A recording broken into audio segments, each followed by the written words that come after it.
क्या ऐसी वजह है कि आप पूरा पेपर ही नहीं सॉल्व कर पाते? एक नए तरीके का चैलेंज है जिसमें ये सवाल कईयों बार ना पूछा गया हो। ऐसा सवाल आया तो मैं ओरली कर दूंगा। कैसे कर दोगे? ओरली। आपको पता ही नहीं चला होगा हो क्या रहा है, इस ट्रिक का मतलब क्या है, कैसे बनी है ये ट्रिक। अब बड़ा मुश्किल होता है, आप गुणा करेंगे एक्स स्क्वायर, फिर काट पीट छांट करेंगे, मुश्किल नहीं हो जाएगी? मुश्किल हो जाएगी। आपको याद हो जाएगी कि ट्रिक बनी कैसे है, क्यों बनी है ये ट्रिक।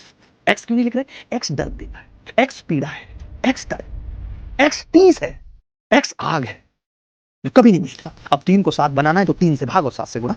यही तो तरीका है। तुम सफल हो तो दुनिया तुम्हारे साथ है, तुम असफल हो तो कोई मुड़ के नहीं देखता, सब हारा हुआ घोड़ा कहकर निकल जाते हैं। आप सोच रहे हो ये किताब कौन सी है?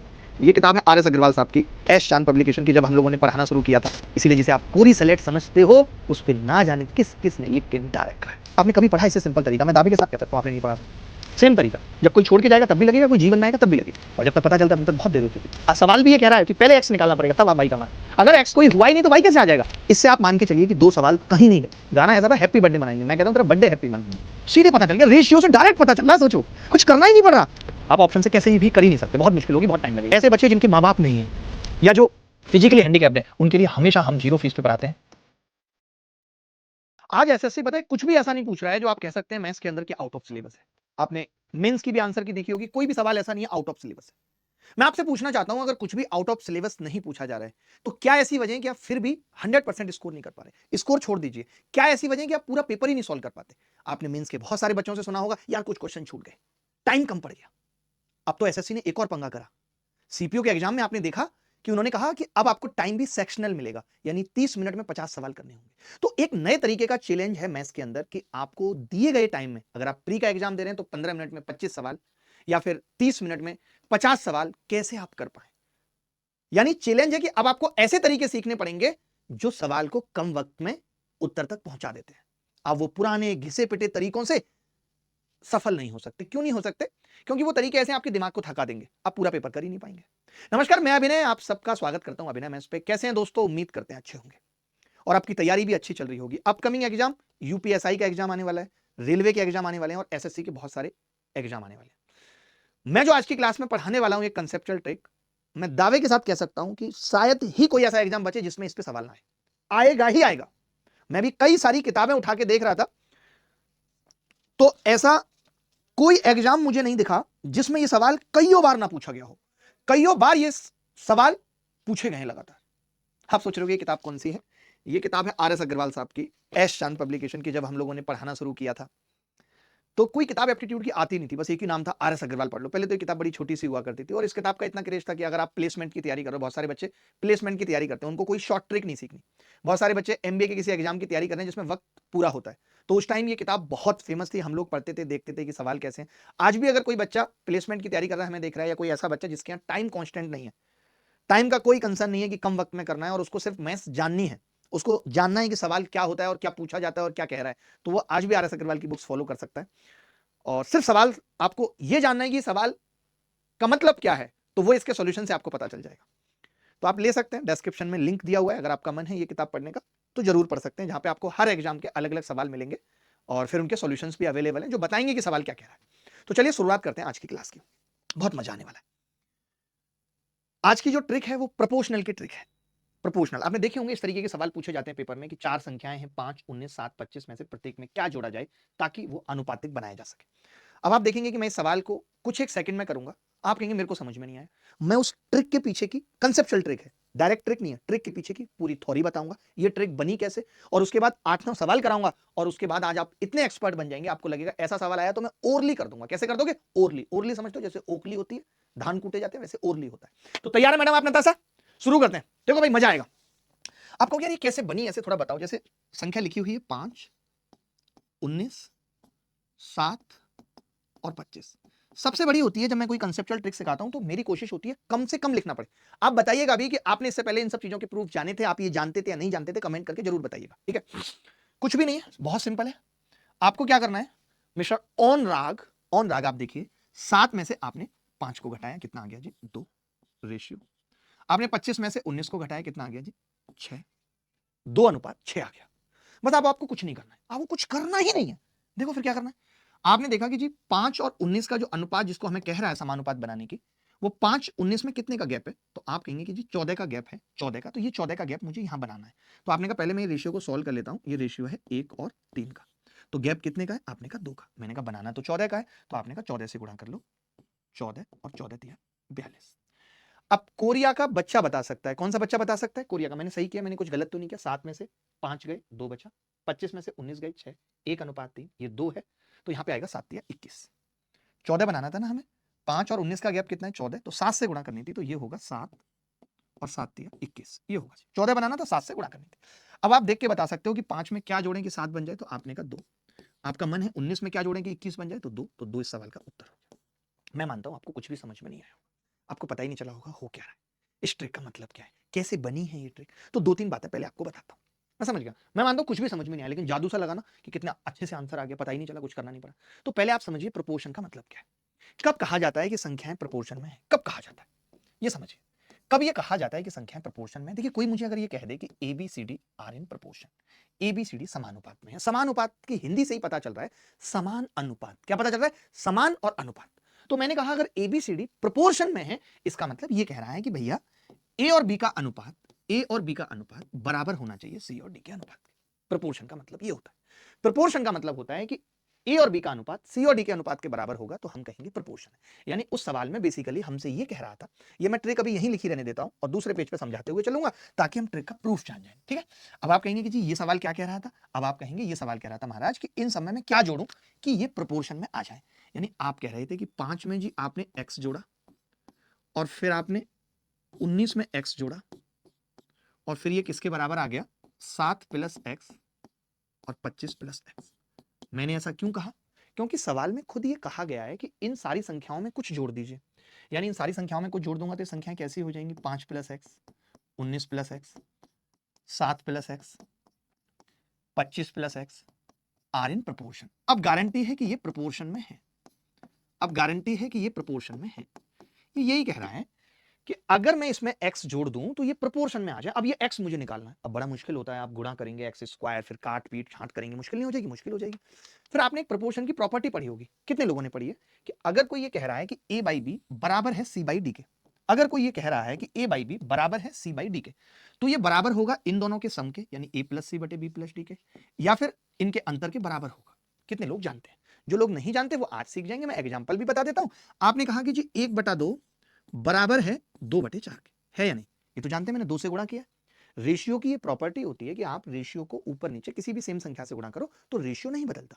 हमने गुणा कर ली 2 से। तो अब मैं आपको दिखा रहा हूं, जो बात मैंने बताई है ऊपर उसको प्रूफ करके दिखा रहा हूं। अगर आप इन दोनों को जोड़ दें, 1 और 2 को, तो कितना होगा? 3। 2 और 4 को जोड़ दें, कितना होगा? 6। तो ये कितना आ गया जी? 1/2 आ गया। अब घटा लीजिए, 2 में से 1 घटा लीजिए, कितना होगा? 1। अब 4 में से 2 घटा लीजिए, कितना होगा? 2। यानी आ गया सेम या नहीं? यानी ये प्रॉपर्टी रेशियो की आपने पढ़ी है कि अगर दो रेशियो इक्वल हैं, प्रोपोर्शन है, तो ये बराबर होगा इसके सम के भी और अंतर के भी बराबर होगा। ये बात तो आपने जान ली। जान ली। अब फिर वापस उसी सवाल पे आते हैं, कैसे कनेक्ट कर रहा हूं, तभी तो आप प्रूफ समझ पाएंगे इस ट्रिक का। अब आप देखिए, मैंने ये कहा कि भाई ये दोनों रेशियो बराबर हैं, तो फिर इनका अंतर भी बराबर होगा या नहीं? मैंने इसमें से इसको घटाया, तो आपने कहा x से x कट जाएगा, 7 में से 5 जाएंगे, कितना बचेगा? 2। बचेगा या नहीं? आपने कहा बचेगा 2। मैंने कहा x से x कट जाएगा, 25 में से 19 जाएंगे, कितना बचेगा? 6। आपने कहा कि जी ये 1/3 आ गया, ये 1/3 आ गया। अब आसान हो गया कि मुझे ये पता चल गया कि ये बराबर किसके है? 1/3 के। अब आप बताइए, अगर ये रेशियो आपस में बराबर हैं, तो इनका गैप बराबर अगर कर लिया जाए तो बात बन जाएगी। तो मैंने देखा कि नीचे वाले में से ऊपर वाला घटा रहा हूं तो 14 आ रहा है, x से x कट जा रहा है, तो हमने इसको 7 से गुणा कर लिया ताकि ये सेम आ जाए, तो 7/21 आ गया। तो 14 है या नहीं गैप? अब बड़ा आसान है, अब आपको पता चल गया कि ये रेशियो बेसिकली 7/21 के बराबर है। 14 के केस में जब अंतर 14 है, तो देखते ही पता लग रहा है कि x कितना है? 2। x कितना है? 2, तभी तो 7/21 आएगा। यही वो ट्रिक थी। मैं 6-7 सवाल कराऊंगा, आपको याद हो जाएगी कि ट्रिक बनी कैसे है, क्यों बनी है ये ट्रिक। आप देखो ना, मैंने क्या किया था? मैंने कुछ नहीं किया था। मैंने कहा था कि यार 7 में से 5 और 25 में से 19 घटाओ, तो ओरल घटा सकते हो, 2 6 और 1 3 सीधे लिख सकते हो यहां, और फिर इन दोनों का गैप सेम कर लो। जैसे ही गैप सेम किया तो 7/21 आया, तो 2 उत्तर पता चल गया। मैं अब आपको दिखाता हूं और सवाल। अब 3-4 सवालों से समझो। ये सवाल भी 2017 में पूछा गया। देखना मैं कैसे कर दूंगा, कुछ ज्यादा लिखूंगा ही नहीं। मैंने क्या किया देखो भाई, 29 में से 5 गए, कितना आएगा? 24। 57 में से 12 गए, कितना आएगा? 45। यानी 24 और 45 आ रहा है जी रेशियो, 24 और 45। कोरिया का बच्चा बोला जी 3 से काट रहा हूं तो 8 और 15 आ रहा है, 8 और 15। अब आप मुझे खुद बता दो कि इसका गैप कितना है 8 और 15 का? 7। इसका गैप कितना है 12 और 5 का? 7। अब तो खत्म ही हो गया। 5 से 8 बनाना है, क्या जोड़ूं बताओ? तो आपने कहा 3, x की वैल्यू 3 आ गई। सोचो एक लाइन में हो गया है नहीं? यही तो चीजें सीखनी है। अगर ये चीजें सीख जाओगे तो पेपर में एक तो दिमाग बहुत हल्का रहेगा, और कंसेप्चुअल ट्रिक है, नॉट ट्रिक। आप सोच रहे ट्रिक है, नहीं, कोई शॉर्टकट नहीं है, कोई ट्रिक नहीं है। मैंने कंसेप्ट बताया, बहुत प्यारा कंसेप्ट है। उसी कंसेप्ट में बस क्या है, हम एक्स नहीं लिख रहे। एक्स क्यों नहीं लिख रहे? एक्स दर्द देता है, एक्स पीड़ा है, एक्स तड़प है, एक्स तीस है, एक्स आग है जो कभी नहीं बुझती। आप सब कुछ भूल सकते हैं। मैक्सिमम बच्चे ये कहते हैं सर मेरी याददाश्त बहुत कमजोर है, कुछ भी पढ़ता हूं याद नहीं रहता, मगर आप एक्स कभी नहीं भूल सकते, कोई भी नहीं भूल सकता। एक्स एक्चुअली होता क्या है? एक कंप्यूटर है, आप कंप्यूटर के अंदर डेटा डालते हैं, आप डेटा डिलीट कर देते हैं, वो डिलीट कभी नहीं होता, डेटा हमेशा ओवरराइट होता है, उसके ऊपर लिखा जाता है। ऐसे एक्स दिल पे लिखा वो नेम, वो डेटा है जो मिट नहीं सकता, ओवरराइट हो सकता है। रमन के ऊपर चमन लिखा जा सकता है, रमन मिट नहीं सकता। इसीलिए जिसे आप पूरी सलेट समझते हो, उस पे ना जाने किस किस ने लिख के मिटा रखा है। ये देखो, ये लड़का भी पिघल गया, पता है, ऐसी बातों में पिघल गया। अरे वाह, देखो एक और सवाल देख रहे हैं, बहुत प्यार। मैं 4-5 सवाल नहीं करा तो मुझे फील नहीं आता। देखो मैंने क्या कहा, मैंने क्या कहा दोस्त, मैंने कहा 13 में से 9 गए कितना बचेगा भाई? 13 में से 9 गए 4, 23 में से 16 गए कितना बचेगा? 7। सही घटा रहा हूं? हाँ। तो आपने कहा कि जी 4 बचेगा, अगर 13 में से 9 घटाओगे 4 बचेगा, और 23 में से 16 घटाओगे 7 बचेगा। 4 7 बचेगा। बच रहा है या नहीं? बोल दो, फिर आप कहोगे कि नहीं नहीं बच रहा है, इसकी भैंस को भोपाल लेके जाऊं, बच रहा है। लेकिन अब इसमें पंगा फंस गया दोस्त। कैसे फंस गया पंगा? आप देखो, क्योंकि इसका अंतर है 3 और इसका अंतर कितना है? तो आपने कहा 7 है इसका अंतर, तो आय हाय। अब इस 3 को 7 बनाना है, इस 3 को 7 बनाना है, तो आपने कहा 7/3 से गुणा करनी पड़ेगी, तभी बनेगा 7। तो 4 को अगर मैं 7/3 से गुणा करूं, 4 को अगर मैं 7/3 से गुणा करूं, तो 4 सत्ते 28/3 आएगा। 28/3 का मतलब ही है 9 + 1/3। अब आप देख के बता सकते हो कि 9 में क्या जोड़ें कि उत्तर आ जाए, तो 1/3। ये उन लोगों के मुंह पे तमाचा था जो कहते हैं कि मैं ऐसे सवाल ऑप्शन से कर लेता हूं। आपको नहीं लगता कि ऑप्शन से जल्दी मैंने करके बता दिया? अगर आप इस सवाल को ऑप्शन से करने जाते तो आपको नहीं लगता देर लगती? बस अंतर ही तो सेम करना था, ये 7 था और ये 3 था। अब 3 को 7 बनाना है तो 3 से भाग और 7 से गुणा, यही तो तरीका है। तो 3 से 3 कट जाता, 7 चौका 28/3, यानी 9 + 1/3। तो साफ दिख रहा है 9 में क्या जोड़ा कि ये प्रोपोर्शन हो जाए। कोई बात नहीं, अब घटाने पे करते हैं, घटाने वाले सवाल करते हैं। चिंता क्यों करते हैं? आप ये भी सोच रहे होगे कि ऑप्शन से इसलिए भी नहीं बता रहा ना। बात क्या है कि जब ऐसा सवाल पूछ लिया जाता है, ये देखो आप, जब ऐसा सवाल पूछ लिया जाता है ना, इस तरीके का सवाल, तब हम ऑप्शन से नहीं कर पाते, तब मुश्किल होती है। इसीलिए इन सवालों का तरीका हमें सीखना ही पड़ता है बिना ऑप्शन के। देखो बहुत प्यार से बताऊंगा, ज्यादा प्यार से नहीं, क्योंकि प्यार से अब आपको नफरत हो चुकी है, भरोसा उठ चुका है प्यार से। अब प्यार कौन ही करता है, सब तो मतलब के रिश्ते हैं, कौन अपना है इस दुनिया में, सबका मतलब है। तुम सफल हो तो दुनिया तुम्हारे साथ है, तुम असफल हो तो कोई मुड़ के नहीं देखता, सब हारा हुआ घोड़ा कह के निकल जाते हैं। क्यों नताशा, गलत कह रहा हूं? कह रही है पूरा। देखो मैं ये कह रहा हूं 40 में से 10 30 गए कितना बचेगा? 10। और 76 में से 56 गए कितना बचेगा? 20। 10-20 का मतलब 1:2 आ गया, सिंपल है, 1:2। आपने कहा कि जी इसका गैप कितना है, इसका गैप, तो आपने कहा 26, तो मैंने कहा 26 से गुणा कर लेते हैं गैप सेम करने के लिए, तो 26 और 52, बस। पहले ही कर सकते थे। कोरिया का बच्चा बता सकता है 30 को 26 कब बनेगा, आपने कहा 4 घटाने पे बनेगा, यही उत्तर है, 4 उत्तर है। इससे ज्यादा सिंपल क्या होगा? आप बताओ, आपने कभी पढ़ा इससे सिंपल तरीका? मैं दावे के साथ कह सकता हूं आपने नहीं पढ़ा होगा। कितना सिंपल है, देखो मैं क्या कह रहा हूं, 40 में से 30 गए 10, 76 में से 56 गए 1 2 आ गया, अंतर कितना है? 1 का। हमें कितने का बनाना है? 26 का। 26 दूनी 52। 30 में क्या जोड़ें कि 26 हो जाए? आपने कहा घटाना पड़ेगा 4। दोनों में लगेगा, ये घटाने पे भी लगेगा, जोड़ने पे भी लगेगा, सेम तरीका है। जब कोई छोड़ के जाएगा तब भी लगेगा, कोई जीवन में आएगा तब भी लगेगा। लेकिन तकलीफ क्या होती है कि जीवन में कोई भी आता है धीरे धीरे आता है। गाने भी बने हैं, धीरे धीरे से मेरी जिंदगी में आना, तो अपना मजा है। लेकिन जब जाता है तो झट से छोड़ के चला जाता है, आपको समझने का वक्त ही नहीं मिलता। अचानक से खबर मिलती है कि उनके जीवन में कोई और है, आप जा चुके हो बहुत पहले से, आपको पता ही नहीं चला कि आपको निकाल दिया गया है। और जब तक पता चलता है तब तक बहुत देर हो चुकी है, फिर आप जलालत की हर हद तक जाते हैं, क्योंकि बिना जलील हुए आपको सुकून नहीं मिलता। गलत कह रहा हूं क्या? हंस रही हैं, देखो वह छोटी से छोटी संभावित संख्या क्या होगी जिसे 16 19 23 से घटाने पर प्राप्त संख्या सतत अनुपात। सतत अनुपात का मतलब क्या है? देखिए रेशियो प्रोपोर्शन में, प्रोपोर्शन का मतलब ही होता है कि पहले दो पदों का अनुपात, वो प्रोपोर्शन में तभी कहा जाएगा जब पहले दो पदों का अनुपात बाद के दो पदों के अनुपात के बराबर हो जाए। बेसिकली सतत अनुपात तभी होगा, यानी आपको 2 बार लिखना पड़ेगा 19 19, क्योंकि 16 और 19 का अनुपात 19 और 23 के बराबर हो जाए अगर हम इसमें से कुछ घटा रहे हैं। तो पहले देखिए 19 में से 16 जाएगा, कितना बचेगा? 7। 7 बचेगा भाई? नहीं, 3 बचेगा पगलेट। 23 में से 19 जाएगा, कितना बचेगा? आपने कहा 4। मैंने कहा 16 19 का गैप कितना है? आपने कहा 3 3, यहाँ पे 1 है तो 3 तिया 9, 3 चौक 12। कुरिया का बच्चा बता सकता है 16 से 9 बनाए, कितना घटाने पे बनाए? 7। 7 उत्तर है इस सवाल। लफड़ाई नहीं है कोई, सारे प्रीवियस ईयर क्वेश्चन है, एक भी क्वेश्चन ऐसा नहीं कि मैंने अलग से लिया है। अब आप देखेंगे 2 3 30 35 प्रत्येक में से x जोड़ा जाता है, इस क्रम में प्राप्त संख्या समानुपात में है, तो समानुपात में दूसरा सबसे बड़ा भाग कौन सा, ये पूछ रहा है। वाह, कि ये समानुपात में तो आ गई, इसमें दूसरा सबसे बड़ा भाग कौन सा है? हर टाइप के हमने सवाल लिए, बिल्कुल एक जैसे नहीं लिए। देखो अब दूसरा पूछ रहा है, इसका मतलब 30 + x की वैल्यू पूछ रहा है, तो 30 तो नहीं हो सकती, बाकी ऑप्शन हो सकते हैं, देखते हैं। देखो ध्यान से, आपने कहा कि जी 30 में से 2 गया तो मैंने कहा 28। आपने कहा 35 में से 3 गया तो 32। अनुपात आ गया जी 4 सत्ते 28, 4 अट्ठे 32, 7 8 का आ गया। गैप कितने का है? तो आपने कहा जी 1 का ही है, यहां पे भी 1 का है। तो अब कोरिया का बच्चा बता सकता है कि जी 5 जोड़ने पे ऐसा होगा। ये मुझे पता चल गया कि 5 जोड़ने पे ऐसा होगा। अब संख्या क्या आ जाएंगी 5 जोड़ने पे? तो आप कहेंगे पहली वाली 7 आ जाएगी, दूसरी वाली 8, ये 35, ये 40। लेकिन इन्होंने क्या पूछा? दूसरा सबसे बड़ा। तो जो दूसरा सबसे बड़ा पूछा है वो दैट इज 30 प्लस एक्स था, और एक्स की वैल्यू हम निकाल चुके हैं 5। तो उत्तर क्या आ जाएगा? 35 रिंग रोड पे गाड़ी आज भगाएंगे, ओ रीमा बैठ बुलेरो में, तेरा बर्थडे हैप्पी मनाएंगे। गाना ऐसा था, हैप्पी बर्थडे मनाएंगे। मैं कहता हूं तेरा बर्थडे हैप्पी मनाएंगे, यानी तेरा जो जन्मदिन है उसे खुश बनाएंगे। उसका अलग मजा है। लगवा देंगे सागर रत्ना में गुब्बारों का वो सिलसिला। देखो अगला सवाल क्या है। 30, 15, 21 और 11 प्रत्येक में x जोड़ा जाता है, इस क्रम में प्राप्त संख्या समानुपात में हो जाती है। तो आपको y बताना है। वाह, तो पहले x निकालना पड़ेगा, पहले x पता करना पड़ता है। जब तक x जीवन में नहीं आता तब तक y नहीं आ सकता। सवाल भी ये कह रहा है कि पहले x निकालना पड़ेगा तब आप y का मान। अगर x कोई हुआ ही नहीं तो y कैसे आ जाएगा? नेक्स्ट इम्पॉसिबल है। देखो भैया, हमने कहा ओ कैसा सवाल है, 21 में से 30 गए, माइनस में आ रहा है ना, तो कोई बात नहीं, 30 में से 21 घटा दो। अभी तक आपने ऐसा नहीं देखा था। ऐसा देखा था क्या? नहीं, क्योंकि जो हमने पीछे आपको पढ़ाया, देखो ध्यान से, जो हमने ये ट्रिक का कॉन्सेप्ट बताया, तो हमने इसमें से ये घटाया, बट जरूरी नहीं था, आप इसमें से भी ये घटा सकते थे। अगर ये बड़ा होता तो पीछे वाले सवाल में यही स्थितियां बनी है। अगर यही स्थितियां बनी है तो हम ऐसे घटा लेंगे, डरते थोड़ी है। हमने कहा जी 30 में से 21 घटेगा, तो आपने कहा 9 आ जाएगा। बस यहां पे लिख लेता हूं, 9 आ जाएगा। 15 में से 11 घटेगा, 4। दोनों का गैप कितना है? 5 का। इन दोनों का गैप कितना है बेटा? 15 का। तो 5 को 15 बनाना है, 3 से गुणा कर लिया, 3 नीम 27 और 3 चौक 12। यहाँ पे एक इतनी खराब बात हुई है कि ये बदतमीज कह रहा था एक्स जोड़ा जाता है, बट आप देख रहे हैं कि 30 से तो ये 27 बन रहा है, यानी ये तो -3 हो रहा है। तो जो एक्स जोड़ा गया है उसकी वैल्यू है -3। यहाँ पे घटाने पे प्रोपोर्शन आ रहा है, जबकि एक्स की वैल्यू माइनस आ गई, पॉजिटिव आनी चाहिए थी, लेकिन आई है माइनस। कोई बात नहीं। देखो अब मैंने कहा कि यार ये जो हमसे पूछा है ये क्या पूछा है, तो आप कहेंगे ये पूछा है जी 6x यानी -18 बटे वाई बराबर वाई बटे 3x - 9 का मतलब कितना होगा? 3 तिया 9 -9 18। तो y जो है वो 18 ही आ जाएगा। y कितना आ जाएगा? 18। ए इज द करेक्ट आंसर। देखिए कई बार ऐसा बोलेगा वो कि जोड़ने पे आ रहा है, बट हो सकता है वो नेगेटिव आ जाए, इसका मतलब घटाने पे आ रहा है, 3 घटाने पे। अगर कोई हमसे x की वैल्यू पूछता तो हम बोलते -3। -3 जोड़ना हो या 3 घटाना हो, बात एक ही है।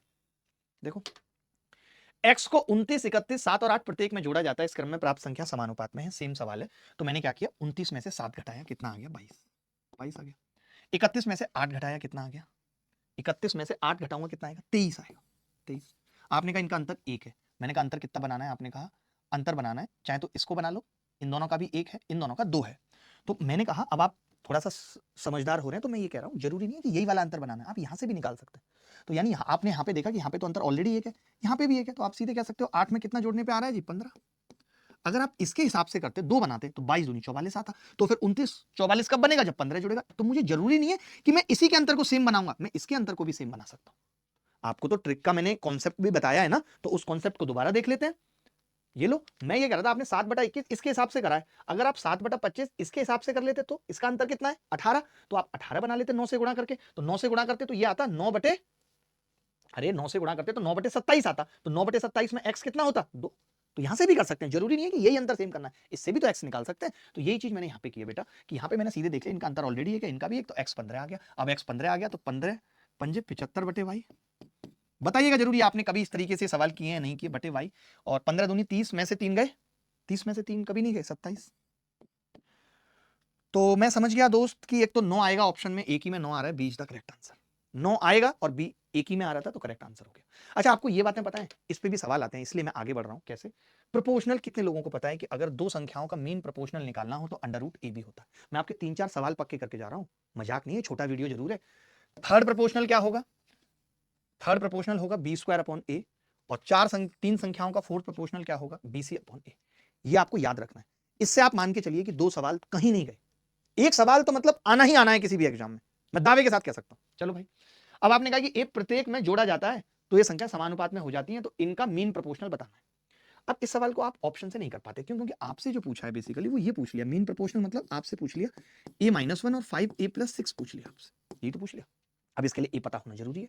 ए कैसे पता करेंगे? देखो 10 में से 4 गए बेटा 6, 16 में से 7 गए 9, यानी कि 2:3 है। 2:3 है। बोलो बोलो भाई, बिल्कुल सही है, 2:3। आप चाहते तो 2:3 करने की जरूरत भी नहीं थी। क्यों नहीं थी बताता हूं। आपने देखा 4-7 का गैप कितना है 3, 6-9 का कितना है 3, तो आप डायरेक्ट बता सकते हैं 4 में क्या जोड़ें कि प्रोपोर्शन में बनेंगे, तो आपको पता चला 2 यानी ए की वैल्यू 2 है। सीधे पता चल गया, रेशियो से डायरेक्ट पता चल रहा है, सोचो कुछ करना ही नहीं पड़ रहा। तो ए की वैल्यू 2, 2 यहां रख देते हैं। 2 में से 1 गया 1, 2 पंजे 10 और 6 16, 16 का मतलब 4 अंडर रूट, यही उत्तर है। क्या तकलीफ हुई? दिल्ली पुलिस 2025 में आया, यानी रिसेंटली अभी अभी गया 2025। इस साल तो आपका कमबैक होना है ना, आपका भी होना है नताशा कमबैक हार्दिक की लाइफ में, या देयर इज नो चांस? नहीं। मलाइका ने तो कहा है कि उनका अरबाज के जीवन में कमबैक होगा, जब उनको बेटा होगा तो वो जाएंगी नामकरण में। देखो एक्स घटाया जाता है तो परिणामी संख्या समानुपात में होती है। चतुर्थ अनुपात पूछ लिया, निकल ही नहीं सकता। आप ऑप्शन से कैसे भी कर ही नहीं सकते, बहुत मुश्किल होगी, बहुत टाइम लगेगा। देखो मैंने कहा 55 में से 23 गए, तो आपने कहा 32 आ गया गुरुजी। 55 में से 23 गए 32, 50 में से 22 गए, कितना आ गया 28। गैप कितना है? आपने कहा 4 का गैप है। ओए होए, अब 4 का गैप तो इनमें से किसी में नहीं था, तो हमने कहा बना लेते हैं। आपने कहा कि जी 8 4 अट्ठे 32 7, लेकिन आप देख सकते हैं कैसे, आप ये कह सकते हैं कि जी 1 का गैप है, इन दोनों का कितने का गैप है? 1 का गैप है नहीं, तो 22 में 7 कब बन सकता है? आपने कहा जब मैं 15 घटाऊंगा, तो सीधे पता चल गया x की वैल्यू 15। 15 घटाने पे ही बनेगा ना x की वैल्यू 15, पता चल गया। एक गैप था, एक इसका बना लिया। अब आपसे क्या कह रहा है कि जी 3 7 15 का चतुर्थ अनुपाती बता दीजिए। 3 7 15 का चतुर्थ अनुपाती यानी फोर्थ प्रोपोर्शनल एफपी, तो वो हमने कैसे सीखा? वो हमने कैसे सीखा? आपने कहा बीसी यानी 7 गुणा 15 और बटे 3, 3 पंजे 15, 7 तिया 21, उत्तर आ गया। गलत कैसे आ गया यार? 35 आएगा ना, 35। जानबूझ के मैंने गलती की, मुझे पता था पकड़ोगे इसीलिए। अब मैं ये कह रहा हूं, मैंने इतने सारे सवाल आपको दिखा दिए, सेम सवाल हैं। अब आप सोच रहे हो ये तो 2025 तक के हो गए। अब आप इन सवालों को खुद करना और बताना कि मजा आ रहा है कि नहीं। CGL 2018 pre, CGL 2018 pre, SSC CGL pre 2021, SSC CGL 2020। इसलिए भी दिखा रहा हूं कि इतने सवाल इस टाइप पे आते हैं, तो अब क्यों नहीं आएंगे? Group D 2022, CHSL 2024, SSC CGL tier 2 2019, CGL 2019 pre, CGL mains 2019, यानी लगातार इस कॉन्सेप्ट पे सवाल आए हैं और हमेशा आते रहेंगे। तो बताइएगा कमेंट करके आपको ट्रिक कैसी लगी। अच्छा, अगर आप गणित हमसे पढ़ना चाहते हैं, आपकी तमन्ना है कि आप हमसे गणित पढ़ना चाहते हैं और सीखना चाहते हैं, तो आप मेरे इस बैच से, मैं सुपर स्पेशल बैच से मैथ्स खत्म कर सकते हैं। मैं बहुत मेहनत करके और बहुत शानदार तरीके से पढ़ा रहा हूं। कुछ भी ऐसा नहीं है आप दिखा नहीं सकते कि जो हमने ना पढ़ा है और पेपर में पूछ लिया गया हो। ऐसे बच्चे जिनके माँ बाप नहीं है या जो फिजिकली हैंडीकैप्ड हैं, उनके लिए हमेशा हम 0 फीस पे पढ़ाते हैं। और हम डाउट सॉल्विंग के लिए भी हमारे पास ऐसे लोग हमने रखे हैं जो जिन्होंने हमसे पढ़ के सिलेक्शन लिया और उनको हमारे तरीके आते हैं। तो अब आप लाइव व्हाट्सएप पे डाउट भी पूछ सकते हैं। अगर आपको किसी भी हमारे हेल्प की जरूरत पड़ती है तो आप 6395 एक नंबर है, 99 जो मुझे आज तक याद नहीं हुआ और शायद कभी नहीं होगा, जबकि मुझे उसका नंबर मौके याद है 9467, नहीं बताऊंगा आगे। देखो आपने देखा जी 6395993599, इस नंबर पे आप मैसेज करके अपनी समस्या बता सकते हैं। अगर आपको इस बैच में आना है, जो ऐसे बच्चे जो इनमें से कुछ भी नहीं है, फिजिकली हैंडीकैप्ड या माँ बाप, तो वो हेल्प 100 कोड लगा के इस बैच के अंदर आ सकते हैं। बहुत शानदार तरीके से पढ़ा रहे हैं और अब क्लासेस भी इस बैच में 2-2 चलेंगी, ताकि सही वक्त पे एग्जाम से पहले आपका सिलेबस खत्म करा सकें। अच्छा, जो बच्चे सिर्फ ट्रिक सीखना चाहते हैं और किसी से भी पढ़े और उनको होप थी कि यार मैं अल्ट्रा कैल्सी बैच में आऊंगा, तो अभी अल्ट्रा कैल्सी बैच में आने का कोई स्कोप नहीं है। 1 मार्च के आसपास से मैं बता देता हूं, अभी आपको एग्जैक्ट डेट बता देता हूं। जो भी बच्चे अल्ट्रा कैल्सी बैच में, क्योंकि बहुत मेहनत लगती है उस बैच को बैक टू बैक बना पाना संभव नहीं है। दिसंबर में आया था, अब सीधे मार्च में आएगा। मार्च का मतलब है 2 मार्च, तो 2 मार्च से अब नेक्स्ट अल्ट्रा कैल्सी बैच स्टार्ट होगा। आप उस बैच के अंदर सारी ट्रिक कंसेप्चुअल और ये सीख सकते हैं। ठीक है, कोई भी डाउट है, इस बैच का लिंक भी डिस्क्रिप्शन में दिया हुआ है, वहां जाकर के आ सकते हैं। अभी जस्ट एलसीएम एचसीएफ शुरू किया, आप देखेंगे कि हम कितना शानदार तरीके से पढ़ा रहे हैं। इसके अंदर live classes, recorded classes, practice class, doubt class सब कुछ है, और पहले भी वक्त बदला, आगे भी बदलेंगे। हर तरीके से आपके लिए खड़े रहे हैं किसी भी मुसीबत में। तो गणित तो एक बहुत छोटी सी समस्या है। तो मुलाकात होगी आपसे। अच्छा, जो बच्चे कई सारे बच्चे ये पूछ रहे थे कि सर हमने प्रैक्टिस की थी आपकी बुक, सिलेक्शन बुक से, वॉल्यूम 1 से, जिसके अंदर ज्योमेट्री, मेंसुरेशन, ये सब कुछ हमें मिला था। तो अब उसका वॉल्यूम 2 जिसके अंदर अलजेब्रा, ट्रिग्नोमेट्री और हाइट एंड डिस्टेंस भी आ चुकी है, अमेजॉन से जाकर के लिंक डिस्क्रिप्शन में इसका डलवा दीजिएगा मैम, आप ये किताब ले सकते हैं। प्रैक्टिस है, इसमें है क्या बता देता हूं कि अगर आप सवाल देखेंगे, सवाल के सामने क्यूआर कोड है, बहुत मेहनत से किताब बनी है, और उस क्यूआर कोड को स्कैन करेंगे तो आपको मेरा वीडियो दिखेगा। कमेंट करके जरूर बताइएगा आपको ये कैसा लगा सेशन। धन्यवाद, बाय, टेक केयर।